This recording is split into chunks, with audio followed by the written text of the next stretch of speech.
그날 밤 그는 조용히 눈을 감았다.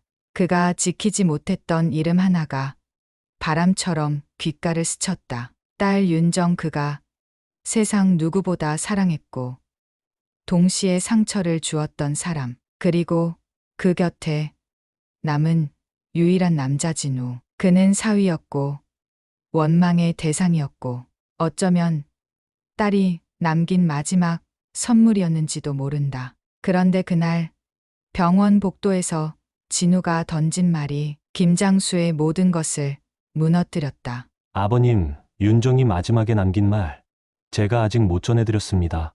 장수는 천천히 고개를 돌렸다. 그의 얼굴엔 무너진 철벽 같은 표정이 어른거렸다. 뭐라고 했는데? 아빠 진우한테 미안하다고 대신 말해줘라고 했습니다. 순간 공기가 무너졌다. 장수의 등 뒤로 시간이 무너져 내렸다. 그리고 그는 처음으로 사위 앞에서 고개를 숙였다. 김장수, 68세. 교사로 평생을 살아온 그는 딸 하나만 바라보고 살았다. 아내는 일찍 세상을 떠났고 유일한 피부치인 김윤정이 전부였다. 그런 장수가 사위라는 존재를 처음 들었을 때 그의 반응은 단순하고 명확했다. 소방관, 공무원이긴 하지. 근데 그 일 위험하지 않나? 딸의 말에 그는 찻잔을 내려놓았다. 유리잔이 부딪히는 소리가 묘하게 울렸다. 아빠, 진우는 정말 착한 사람이야. 말수는 적지만 누구보다 진심인 사람이야. 진심이면 다야? 세상은 진심으로만 안 굴러가. 그렇게 진우는 장수의 마음속에서 허락은 했지만 받아들이진 않은 가족으로 자리 잡았다. 결혼 후에도 진우는 장수와 가까워지려 애썼다. 명절이면 제일 먼저 찾아오고 장수가 아프면 가장 먼저 병원으로 달려왔다. 하지만 장수는 늘 너는 내 딸의 남편일 뿐이다는 태도를 버리지 않았다. 밥 먹었으면 그만 가봐. 이 동네는 내가 있을 자리가 아니야. 네, 알겠습니다. 그러던 어느 날 윤정이 쓰러졌다. 심장 이상. 평소 건강했던 윤정이 갑작스레 병원 중환자실에 입원했다는 연락을 받았을 때 장수는 주저없이 병원으로 달려갔다. 그곳에서 마주한 진우는 울고 있었다. 처음이었다. 장수는 그 사위의 얼굴에서 남자가 아닌 가족의 눈물을 봤다. 그 애 언제부터 그랬나? 증세는 몇 달 전부터 있었어요. 윤정이가 말리지 말라고 해서 그냥 저 혼자 다 감당하려 했습니다. 김장수, 날카롭게. 왜 나한텐 말 안 했어? 아버님은 분명히 말려셨을 테니까요. 진우는 김장수의 눈을 피하지 않았다. 그의 눈엔 용기와 죄책감, 그리고 깊은 슬픔이 있었다. 그때 장수는 어렴풋이 알았다. 이 남자가 자신이 생각했던 것보다 훨씬 더 많은 것을 잃고 있었다는 것을. 윤정의 병세는 점점 깊어졌다. 항암 치료와 수술을 반복했지만 상태는 나아지지 않았다. 김장수는 매일 병원에 들렀지만 딸의 손을 잡는 대신 창밖만 바라보곤 했다. 진우는 늘 곁에 있었지만 장수는 그 존재를 쉽게 인정하지 않았다. 내가 병원비는 부담하겠다. 이미 다 처리했습니다. 보험과 제 급여, 예금도 조금 썼습니다. 내가? 윤정이는 제 전부였으니까요. 그 말에 장수는 말이 막혔다. 그의 눈에 비친 진우는 사위가 아니라 딸을 진심으로 사랑했던 남자였다. 그날 밤 그는 혼자 술을 마셨다. 소파에 앉아 윤정의 유년기 앨범을 펼쳤다. 그리고 처음으로 그 사위의 이름을 마음속에 조용히 불러보았다. 진우, 내가 그렇게까지. 윤정은 세상을 떠났다. 봄이 오는 3월이었다. 장례식이 끝난 후 김장수는 폐인이 되었다. 아침에도 저녁에도 윤정의 이름만 부르며 벽을 바라보았다. 그러던 어느 날 진우가 한 봉투를 꺼내 건넸다. 이건 윤정이가 생전에 남긴 편지입니다. 어르신께 전해드리라고 저에게 부탁했어요. 장수는 봉투를 천천히 열었다. 그 속에는 윤정의 깔끔한 글씨로 적힌 편지가 있었다. 아빠, 나는 아빠가 항상 올곧고 단단한 사람이어서 너무 자랑스러웠어요. 하지만 그런 아빠가 누군가에게 마음을 여는 걸 한 번도 본 적이 없어서 늘 외로웠어요. 진우는요, 아빠랑 좀 닮았어요. 말없이 모든 걸 감당하고 힘든 내색 안 하면서도 다정한 사람. 그래서 제가 진우를 좋아했던 거예요. 그러니까 아빠, 진우에게 고마웠다고, 미안했다고 말해주세요. 그게 제 마지막 부탁이에요. 윤정아, 장수는 편지를 들고 한참을 울었다. 그가 처음으로 자신이 잃은 것이 딸만이 아니었음을 깨달은 순간이었다. 김장수는 그날 이후 달라지기 시작했다. 무뚝뚝한 눈빛은 조금씩 부드러워졌고 진우와 마주칠 때면 굳게 다물었던 입술이 천천히 열리기 시작했다. 하지만 사람 마음이 하루아침에 바뀌는 건 아니었다. 그는 여전히 진우에게 고맙다는 말 한마디를 쉽게 하지 못했다. 그 마당에 있는 창고 좀 정리하려고 하는데 손 좀 빌려도 되겠나? 그럼요. 금방 갈게요. 장수는 처음으로 부탁이란 말을 꺼냈고 진우는 아무 말 없이 그 부탁을 받아들였다. 둘은 오래된 책장과 도구를 함께 옮기며 묵묵히 일했다. 어색한 침묵이 오히려 편안하게 느껴지는 시간이었다. 그 녀석, 너 요리도 하지? 네. 윤정이 먹고 싶다던 음식들 자주 해줬어요. 미역국도, 갈비찜도. 나보다 내가 더 많이 해줬겠구먼. 그 말은 장수의 방식이었다. 미안하다는 말 대신 내가 부족했다는 인정. 진우는 아무 말 없이 고개를 숙였지만 그 순간만큼은 두 사람 사이의 벽이 눈에 띄게 낮아져 있었다. 제5장 함께하는 식탁. 처음이었다. 김장수가 직접 상을 차리고 진우를 식탁에 앉힌 것은 식탁 위에는 정갈하게 담긴 된장찌개, 김치전, 고등어 조림, 전부 장수가 손수 만든 요리였다. 입에 맞을지 모르겠네. 아버님 이거 정말 맛있어요. 윤정이도 이거 좋아했지. 네. 그 사람 아버님 요리 그리워했어요. 괜찮으면 앞으로 제가 자주 먹으러 오겠습니다. 그래, 그래도 혼자 먹는 밥보단 낫지.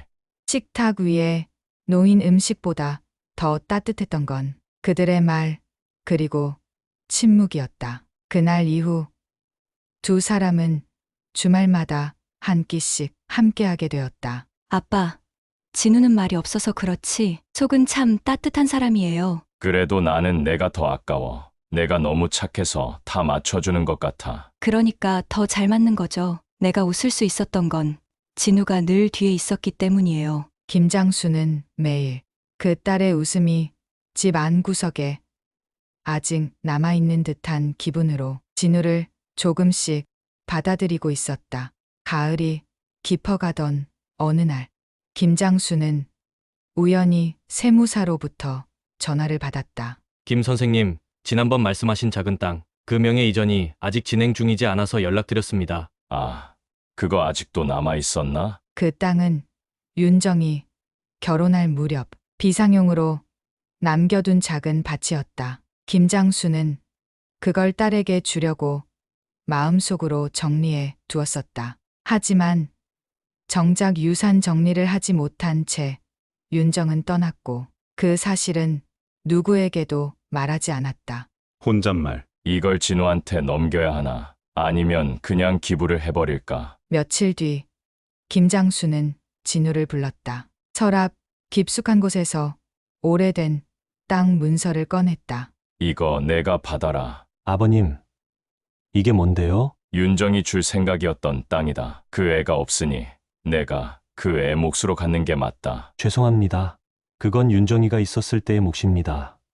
이제 제겐 필요 없습니다. 장수는 묵묵히 진우를 바라보다가 문서를 조용히 봉투에 다시 넣었다. 그리고 무언가를 느꼈다.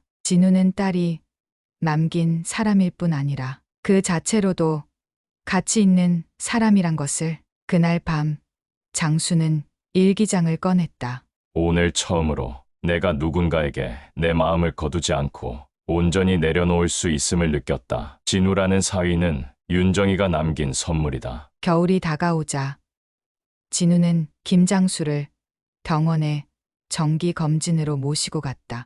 진우는 말없이 장수의 옷깃을 여며주고 약봉지를 받아 정리했다. 진료실에서 의사는 말했다. 기본 건강은 양호하지만 혈압이 좀 높습니다. 스트레스 조절이 필요해요. 참 나도 늙었구나. 진우야.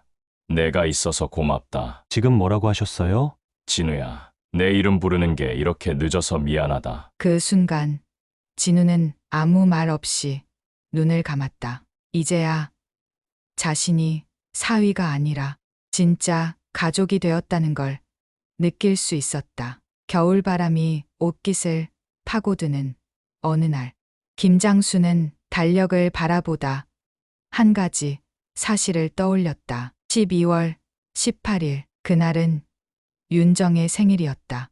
딸이 세상을 떠난 후 처음 맞는 생일. 장수는 그날 하루를 조용히 보내려 했다.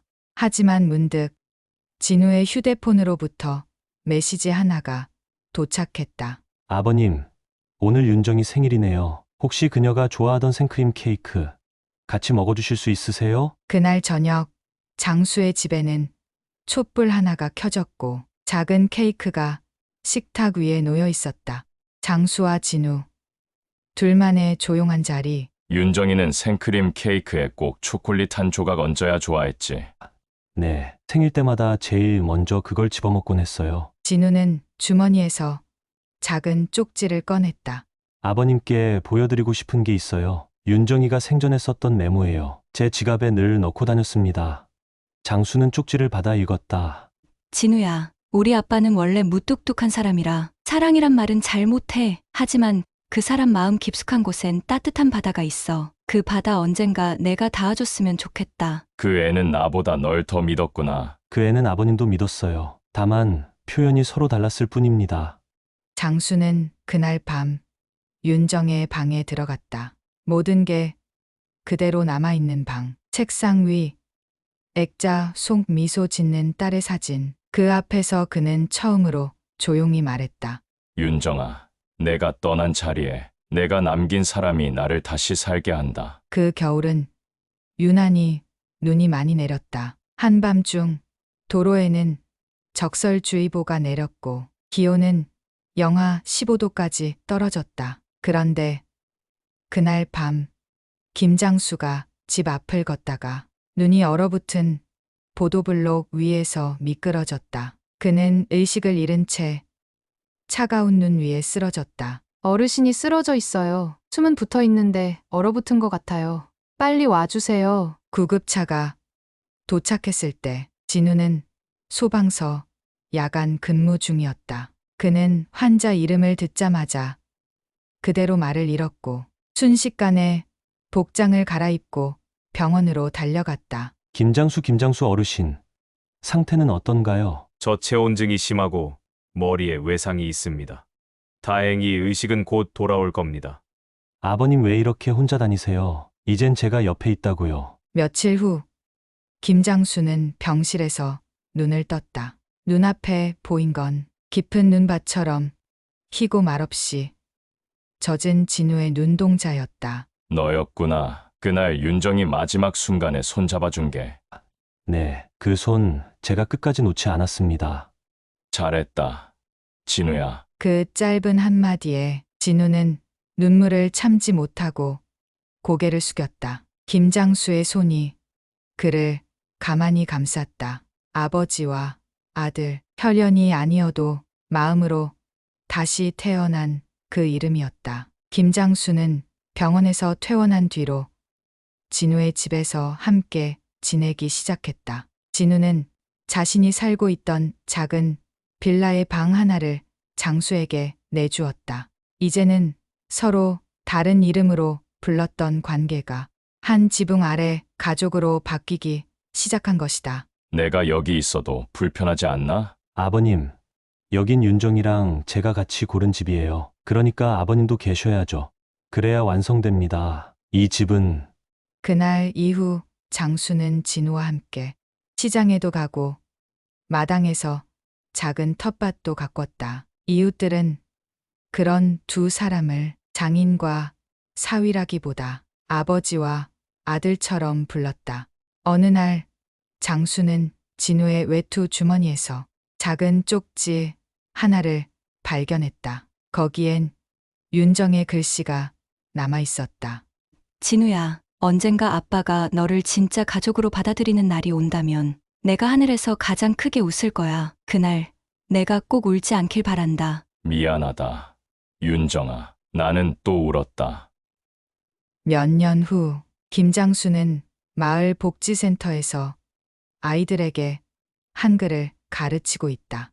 은퇴한 교장으로서 다시 누군가의 이름을 불러줄 수 있다는 게 기쁨이었다. 진우는 여전히 소방관으로 일하며 주말이면 직접 만든 반찬을 장수에게 싸들고 돌아온다. 그들은 매년 3월 윤정의 기일에 함께 묘소를 찾는다. 진우는 늘 같은 말을 남긴다. 윤정아.